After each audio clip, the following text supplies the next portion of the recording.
Welcome to the Self Storage University podcast, where you will learn the correct way to identify, evaluate, negotiate, perform due diligence on, renegotiate, finance, turn around, and operate self-storage facilities.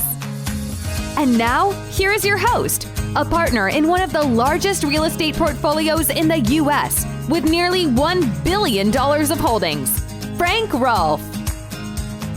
There's no better feeling than having money in the bank. But if you don't collect that money, you won't have any. This is Frank Rolfe with the Self Storage University podcast.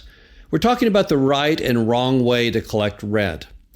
Let's start off with the basic premise, which is true. Most people want to pay.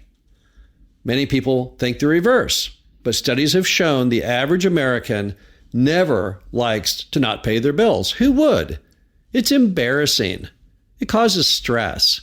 So don't go into collections with the opinion the customer really is trying not to pay you, that you're in some kind of a game, some kind of a sport where you want to get money and they don't want to give it to you. That is seldom the case. The truth is that most Americans hate not paying their bills. So if people hate not paying their bills, then why don't they pay? Well, the next thing we all have to admit is that many people get into cash flow struggles at some point. It's not hard in our endlessly crazy America to imagine that people make commitments based on a set of reality, and now the reality is shifted. Look at the price of gas. Look at the price of anything in America right now. There's many, many reasons why someone could have a problem. Maybe their car broke down. Maybe they had a change of job. Maybe they had a medical emergency. All these many factors can cause people who really are hardworking and like to pay to simply not have the money on hand to do so. Because of this, if we assume that people really want to pay, and we assume that people have financial problems occasionally, then first thing is you need to be high on the priority list, because when people have income shortages, something has to go. And you want to be on the top of the list. Now, you won't be on the top of the list.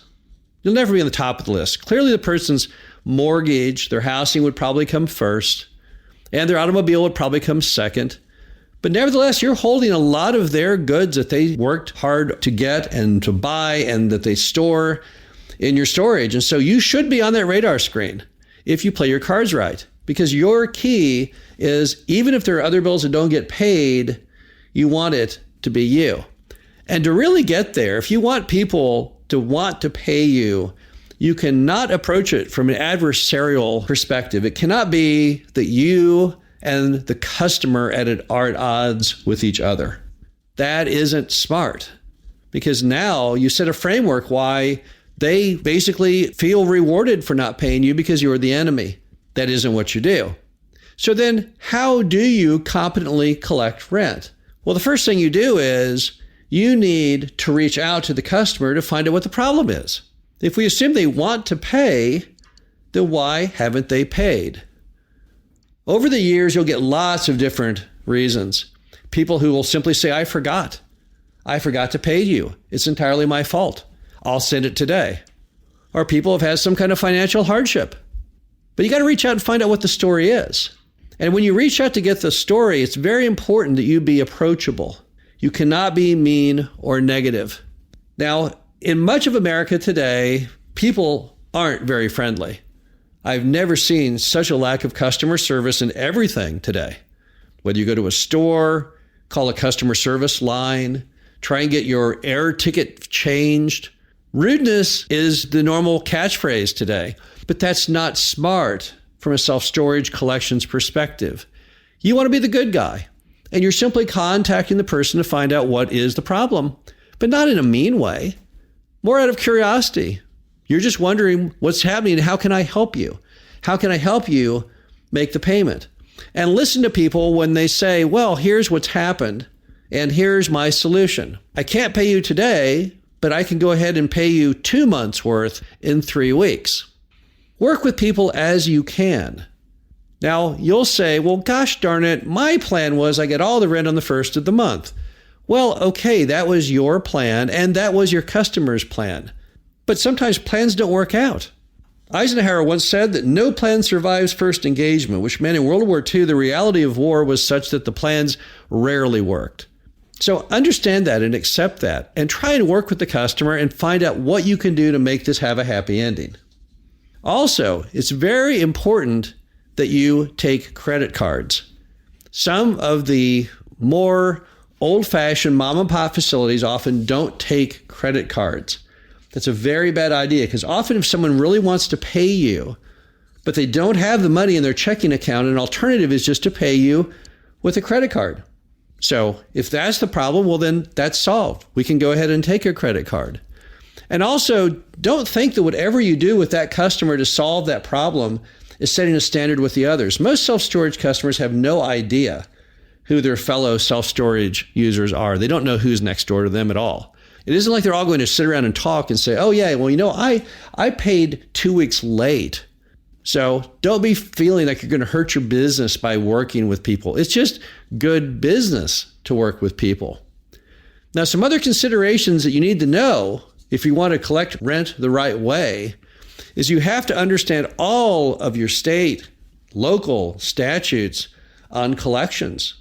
There's federal law, there can be state law.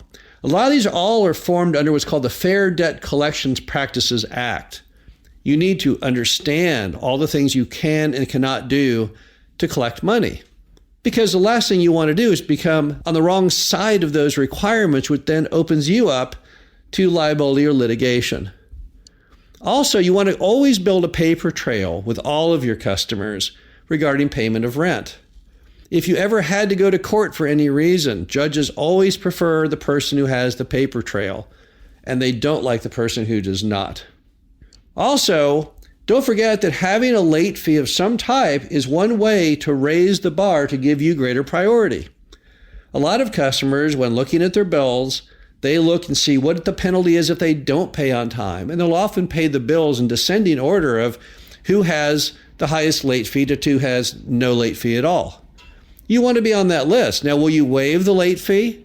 If needed, of course you will. That late fee is not part of your revenue assumption. The late fee is just there as a driver to make people want to pay timely. But that doesn't mean that you have to always get the late fee. Don't forget that if you collect 1 month's rent, but yet you lose the customer, you have failed. You've made a terrible error. How long will that unit be open? Until you get the next customer. What do you have to do to clean it out? Market it. Commissions, if you're paying a commission. What do all those things add up to?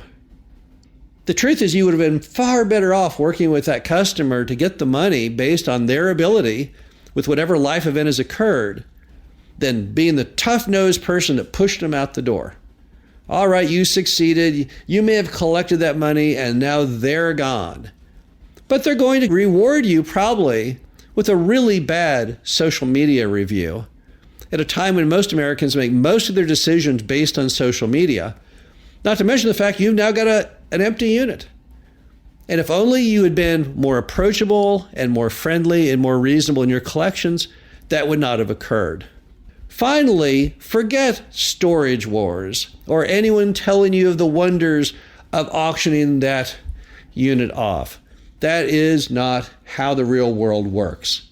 You never get big prices, and you're going to be fraught full of worry that you did the process properly. And now you've again lost the customer. The key to success in storage is you want to keep the customers. You want to get them to all pay every month. But you have to be willing to bend over backwards and work with the customer when there is a problem in paying. They want to pay you as much as you want to get paid, but you have to work with them to make that possible. This is Frank Rolfe, the Self-Storage University podcast. Hope you enjoyed this. Talk to you again soon. Thank you for listening to the Self-Storage University podcast. Be sure to visit us at ssupodcast.com, where you can learn the correct way to identify, evaluate, negotiate, perform due diligence on, renegotiate, finance, turnaround, and operate self-storage facilities.